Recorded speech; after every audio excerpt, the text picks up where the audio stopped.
Hey friends, this is Caitlin Beatty. Roxy and I are delighted to be back for a special summer series of Saved by the City. And for this 4-part series, we will really be talking about the topic of celebrity in the church. You might say that we have a critical view of the role that celebrity plays in the church. I recently wrote a book called Celebrities for Jesus: How Personas, Platforms, and Profits Are Hurting the Church. And we thought we'd take this special summer series to draw out some of the themes that I really didn't get to delve into as much as I wanted to in the book. So for the next 4 episodes, join us as we dive into the topic of celebrity in the church. Roxy, the summer is almost over, which is hard to believe. So what is left on your summer of 2022 bucket list? Oh, I don't even want to think about how the summer is almost over, but I have a trip to Miami coming up, and I'm excited about that. Although it's going to be so hot. Muy caliente. Mm-hmm. Would you ever go to a nude beach? You mean you assume I haven't already gone to a nude beach? Sorry. Let me rephrase. Have you been to a nude beach? And if so, did you partake in it? I have not been to a nude beach other than I've been to Europe. And I did not during the day, but I have done my share of skinny dipping. What about you? Well, one thing that is definitely on my summer bucket list is going to the semi-nude beach in the Rockaways called Fort Tilden. I don't know what I'm going to do when I get there, but I'm intrigued. Which makes it sound really creepy. It's just something in New York that I have not experienced yet that I am curious about. Well, I look forward to the dispatch after you go. From Religion News Service, this is a special summer series of Saved by the City. I'm Caitlin Beatty, and I am recording this fully clothed. And I'm Roxy Stone. And me too.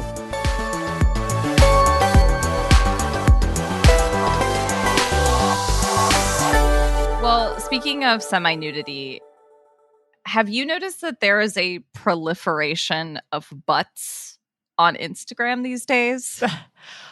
I have definitely noticed a lot of focus on butts. And I have to say it can kind of be jarring when the person's bio also says, "This is all for Jesus." Like, both butt cheeks are for Jesus? This is all of it is for him. It's hard to talk about this without sounding like you're judging people. And I don't judge anybody for being proud of their body, but there is something a little bit like, you are revealing your full butt. And also you have a verse from Philippians in your bio. And I don't exactly know how to square these things. Instagram is a weird place, and the whole Instagram influencer culture has become so strangely, like, the lines just feel very blurred between what people are doing. Like, they're maybe promoting a book, or maybe they're promoting a lifestyle, or maybe they're promoting some clothing. If it's the Christian influencer thing, it's like also wrapped up around like promoting Jesus. I don't always know what I'm looking at or like what the motive is here, you know? Well, the use of the word promoting, I think that word is really key. Like many people on Instagram, much more so than on Twitter or Facebook even, are selling something. Like they are selling a lifestyle or clothing, book, media, or they want to become somebody who will be invited to conferences, to speak, or will start getting sponsored content where they get all this free stuff to sell. And it's the blending of a personal life with consumerism and self-marketing that feels a little icky. Yeah, and I've watched it happen to a number of people I know kind of before that particular like Instagram phenomenon, and watching them sort of like change on Instagram. Like you could just sort of see their presence there beginning to like slowly but very clearly evolve in this sort of familiar direction where you're like, oh, okay, now there are more like quotes on pretty backgrounds and, you know, more. I'm nervous you're talking about me.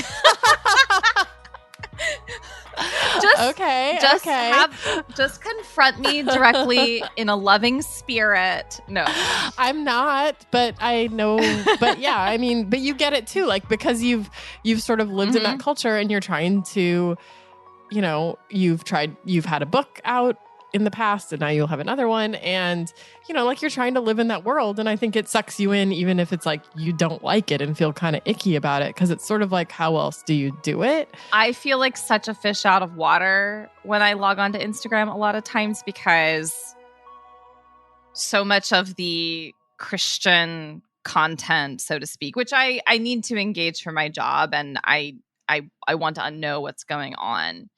But I would say Instagram feels like a gendered space. It feels much more geared toward women and women's subculture, Christian women's subculture. Not that there are men on there like who use it and use it very well, and so much of the language is like presuming a kind of closeness or friendship 100%. or like, hey girl. And I'm like, I don't know you and you don't know me. There's a presumed level of familiarity or even intimacy that doesn't make any sense to me, but it must be connecting with people because so many of the people who use that kind of language and think of their ministry, so to speak, in like very relational terms are doing very, very well in that space. Yeah. Like people respond to that appeal very strongly. So what happens to women who don't fit the Instagram influencer mold?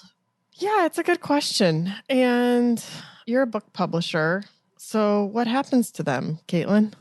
I mean, part of the reason I think people really in this space work hard to get the Instagram influencers is so that they can get book deals. Because there is like a big focus by publishers to get, you know, these people who have big social media followings as their next authors. Well, I have a chapter in my book on celebrity on the book publishing industry. And I am in a weird space because I am in the industry. I am writing a book within the industry. And also I critique some elements of the industry. And one of the major problems as I see it is that the question of platform has just come to dominate like who gets published and what gets published. Like if you have 100,000 followers on TikTok, but you cannot string together words on a page, that's okay.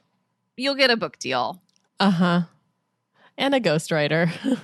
Yeah. Oh yeah. We'll take care of that. Now, when I say not Process Press, but you will find a publisher out there who will make up for all of your deficiencies as a writer because they just want the book with your name on it and to sell it to your followers. Whereas somebody who is an excellent writer who may just not be very good at Instagram is going to struggle, you know, like is going to struggle to get a foot in the door unless there are editors and agents who are saying like very intentionally, we have to change this numbers focused culture from the inside out. And so we need to take more risks on authors who don't have the big platform. But it is absolutely a problem in the industry. The other thing that it doesn't do this exclusively, but I mean, Instagram is an aesthetic medium.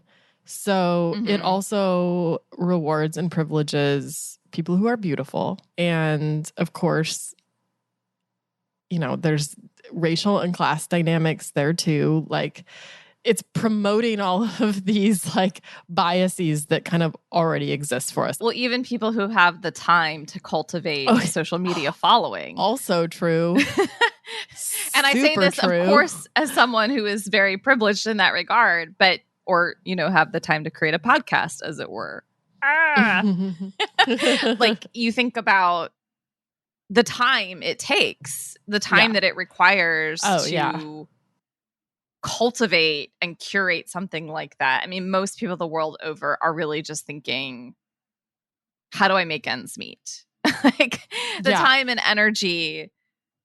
And I'm expected to have a kind of life or lifestyle that is aesthetically pleasing, and a lot of people don't have that by the like Western white standards of what's beautiful.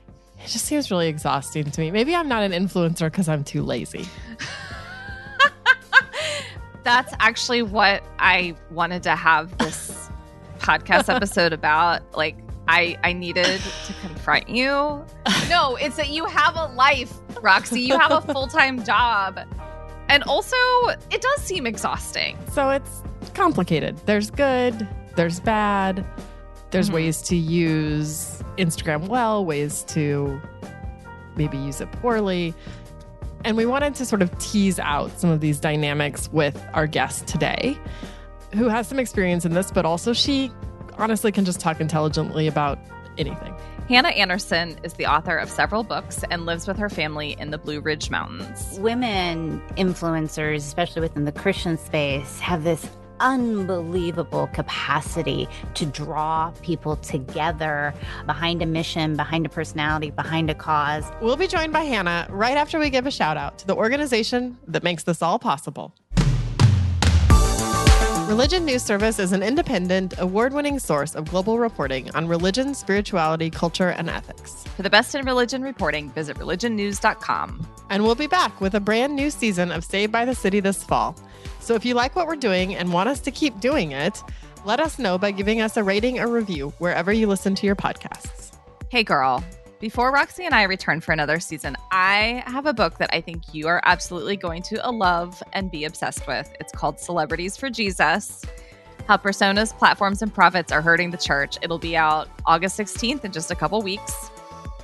If you've ever wondered whether influencer culture is good or bad for the church, I think you might be interested. If you buy Celebrities for Jesus through Baker Bookhouse at bakerbookhouse.com, you get 40% off plus free shipping. That's 40% off plus free shipping. Take that, Jeff Bezos.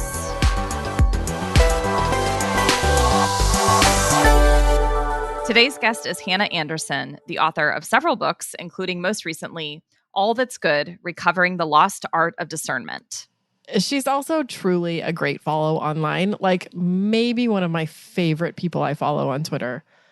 I learned so much from her. And it's like she literally will just like chime in on anything that's happening. And I will stop and read whatever the thread is, even if it's like 30 tweets long, because I'm like, I will be schooled right here. I will be taught something and I will think better about the world as a result. So follow her on Twitter at @sometimesalight. Welcome, Hannah. Hannah, I'm really excited to have some of the conversations we've had off record, on record today, as we think about the larger topic of Christian celebrity. So we want to talk to you today about the phenomenon of influencers, specifically Christian women influencers. And you're someone who has written books, spoken at conferences. You have a great presence on social media. Do you think of yourself as an influencer? Why or why not? Do I think of myself as an influencer? Well, I prefer thought leader, Caitlin. But truly, when I think of influencer, I don't really actually believe I have influence over anyone. But I think the space I exist in is absolutely influencer space. And if I wanted to tap the influence I have over people, I could absolutely do that if that was a direction I felt like I wanted to go. I think of those two terms as gendered. Why, like when I hear thought leader, I think of a man on stage preaching or teaching. And when I think of influencer, I think of something that is fed to me on Instagram. So for me, the distinction is the difference between Instagram and Twitter. And so I spend a lot more time on Twitter, and I find it an easier space to navigate because it's more about ideas and propositions and maybe words than Instagram. And Instagram feels a little more subtle and kind of lifestyle driven. But I do think it does come across as a little gendered. For me, the difference is kind of how the medium is affecting people, like how you're gaining access to people's worlds and why they give you credibility. When we think about a lot of who we might call women influencers, Christian influencers, what do you think are some of the hallmarks of influencers in that space? Why do you think women's influence in that space looks different or acts different than men's influence in that space? Well, I think it goes back to the way we think of influence, right? It's almost as if it's non-direct, it's indirect. It's not passive, but it's not explicit. And it's much more implicit. And so I think it does go back to that gendered kind of sense that women are allowed to affect a community as long as we don't know they're affecting it. It's the old joke about the man may be the head, but the woman is the neck and she can turn the head. And somehow that type of indirect or non-direct leadership or influence, as we would call it, to kind of I think what we're doing with that word influence is we're bringing it back to a place that we're comfortable with. We're talking about the way women can have power in a community or in a culture that doesn't really challenge our gendered notions of directness or explicit versus implicit leadership. And in the Christian space in particular, maybe the evangelical space, it seems like the more direct and overt a woman's power is, especially in like a hierarchical institution or community, the more uncomfortable evangelical Christians are with her exercising leadership. But influence is, if I understand you correctly, is a way for women to actually wield power. It's real power, but it is not top down and kind of direct and authoritative in the same way. Right. It's much more about social skills, soft skills, community building. Women influencers, especially within the Christian space, have this unbelievable capacity to draw people together behind a mission, behind a personality, behind a cause. And it is a power, I think, that I have never seen men exert. It's the ability to get people together, to not just around themselves, but around this sense of purpose. And so I think what we're seeing is the power to form community. And often the way it's manifest is through almost lifestyle presentation. But I think what we see as lifestyle is really socialization or community. And people say, that's a life I want to be part of. Or in some cases, a life I want to have. So besides like flowery scripts and long hair in sunlight in fields of flowers, like what are some other hallmarks that you see regularly in like this sort of soft influence, lifestyle influence in Christian, especially in Christian spaces? I think family, for sure. If you have kids and you can, put forward this aesthetic of not perfect, but really, really good. Right. You want to be approachable. Yeah. You want to be right. You're vulnerable. approachable. You're accessible. We're not a perfect family. A curated mess. Yes, curated mess, the whole effortless perfection, that sense of I woke up this way. It says to people, this is attainable. You can come into my space, you can be here, it's accessible, you can enter into it, and maybe you can have this life too. And so it does, have a strong emphasis on beauty, on a well-curated home. If you have children and husband, that they would be present. I think that's a major difference between the way you see male influence, especially online, happening. You don't see children and spouses playing as much a role in the credibility of the speaker if he's a man. They're there and, there'll be a celebration of that. But obviously we've got lots of subculture questions there about domestica and the role of women, but it's also kind of this signal of community building again. So, because the family is a microcosm of community, you've built your home, you've built this community, and now you're building out from that your online community or beyond that. Mm-hmm. So I think what you're describing is like 100% true.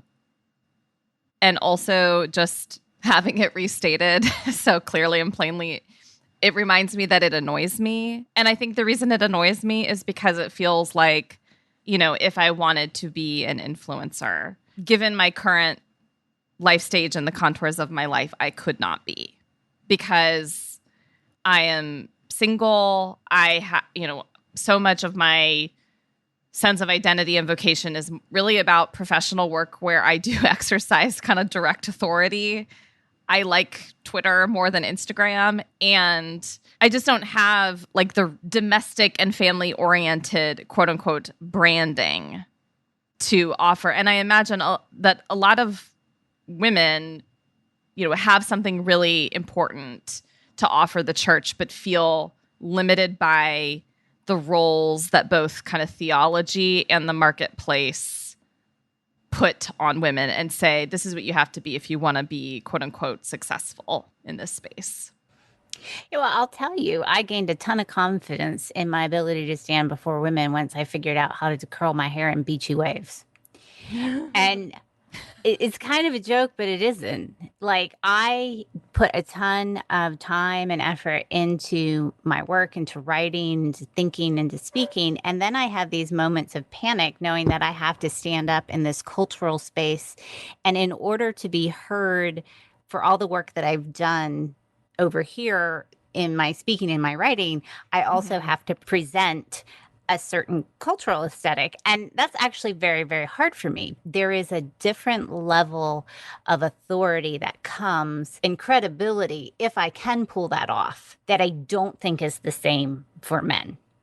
Like, I think we all love a male absent-minded professor, and we don't give the same credibility to a woman who's kind of absent-minded and has that same aesthetic. Well, and it strikes me that, you know, these are just technological internet versions of dynamics that are like very old.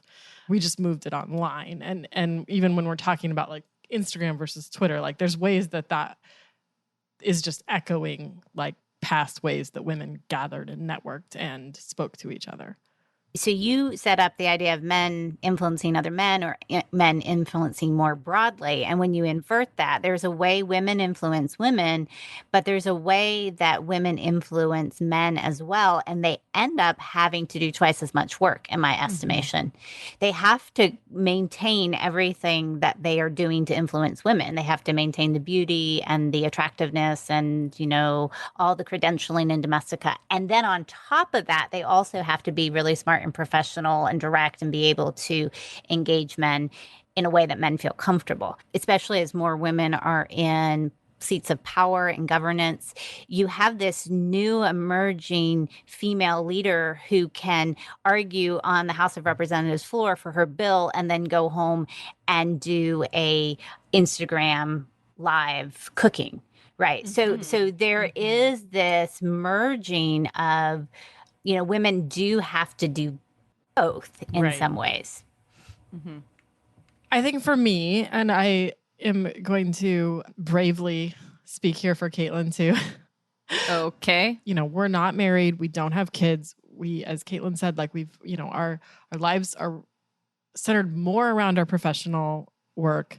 For me, I can be very tempted to, you know, sort of take a certain familiar track of like, okay, so those are the better goods. Like it's more worldly valuable, or it's, you know, to be the kind of woman who has a great career, and then actually to like discount the traditional work of women.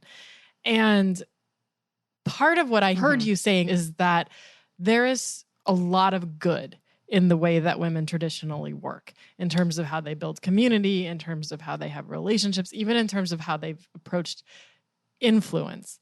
And so I kind of want to maybe just go back to that and talk a little bit more about like what is good about this world of the way the world women have built in certain ways of how they influence and of how they build community, and like what can we learn from that?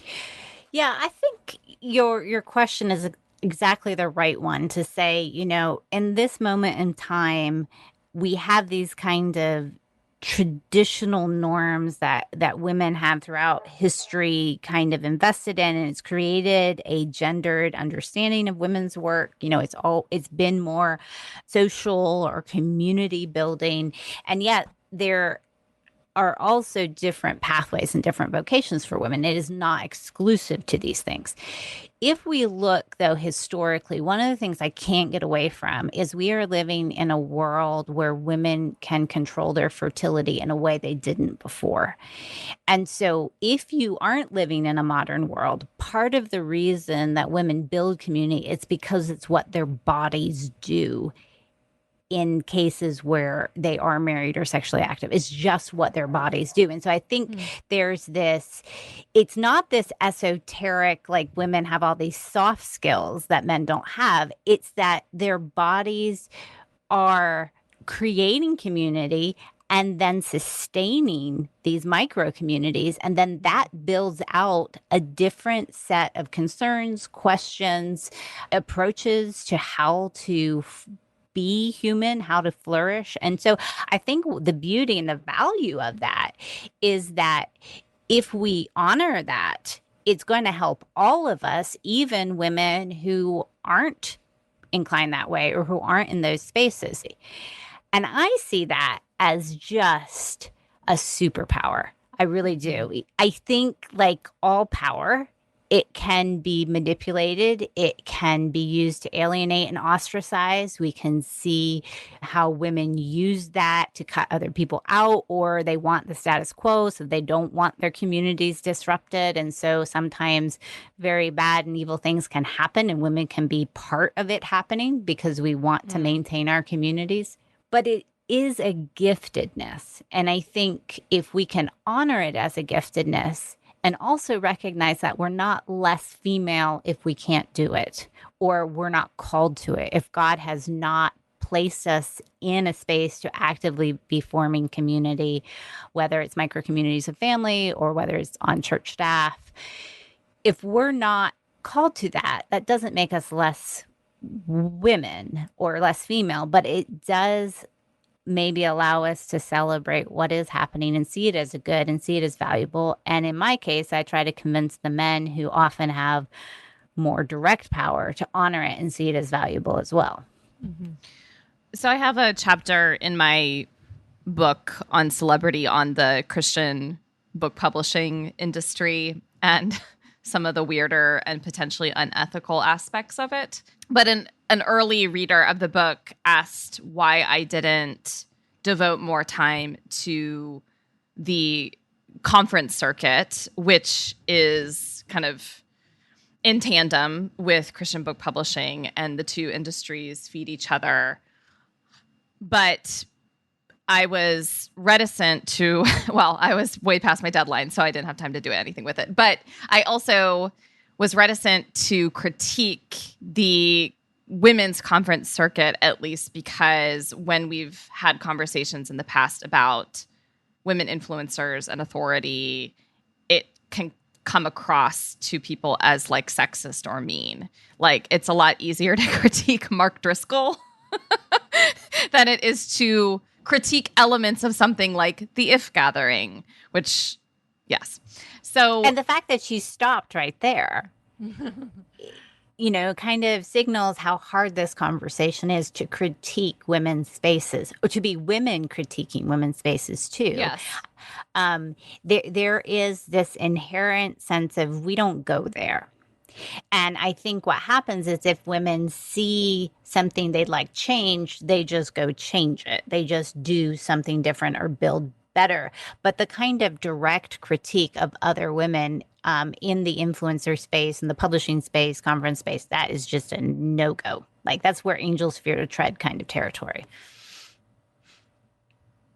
So I absolutely agree with you about the space. I guess we should just stop there. Why is it? I think it's really important to speak about it, because I think it goes back to this question of community, right? So if a huge part of what's being built is these tight communities and the bonds between people. If you step up and say, wait a minute, there is the potential for you to be seen as breaking the bonds of community and breaking the unity. And so in order to keep the unity and keep the bonds of community, we will take that person, that woman who's objecting, and we will place her outside of it. And she will get ostracized, and she will get kind of seen as mean or personal, or why are you so critical? And it very quickly it can never be seen as a critique of ideas or a philosophy. It's always a personal critique. So that's a huge risk that I think it's almost impossible in this space to critique something and say, wait, I'm not critiquing this person. I'm critiquing this idea or this approach.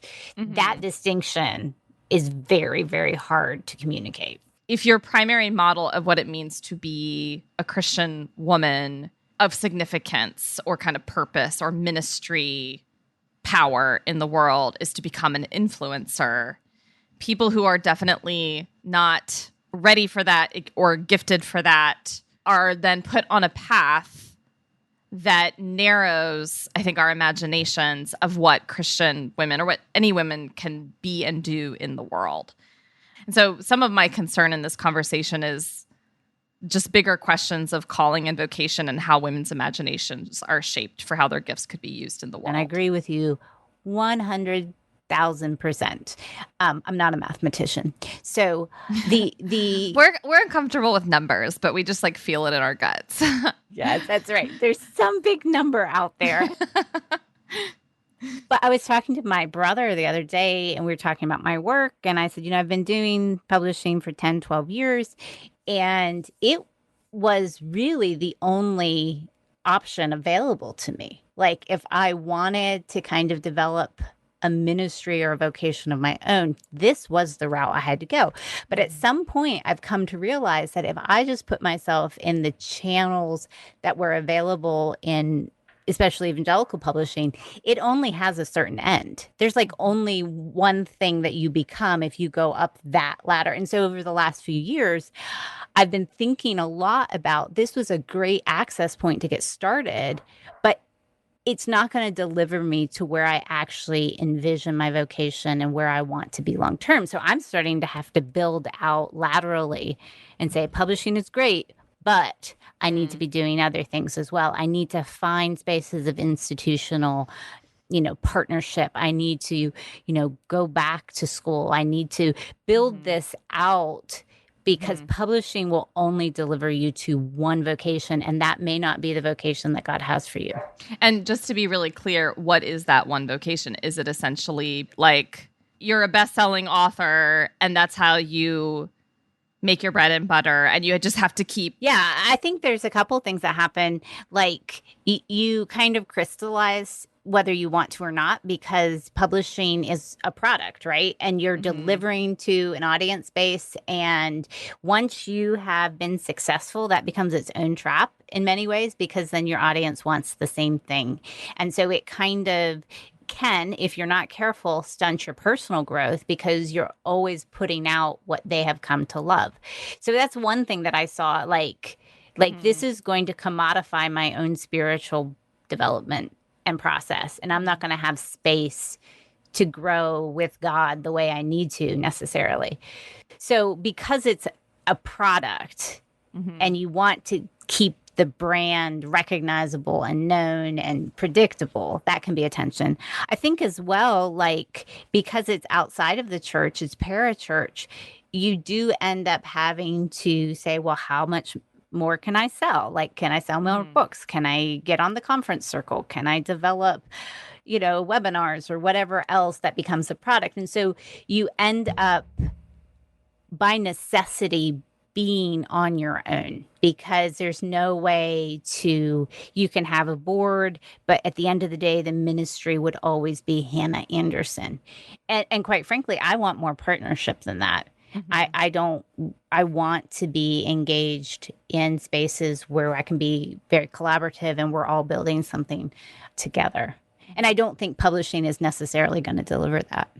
Well, I think you actually navigate this really well, Hannah, even though I think of you firstly as a thought leader, as someone who leads with thoughts and ideas. And we both just thank you so much for sharing many great ideas in this conversation today. Well, I've been glad to talk with you both. Yes, thank you.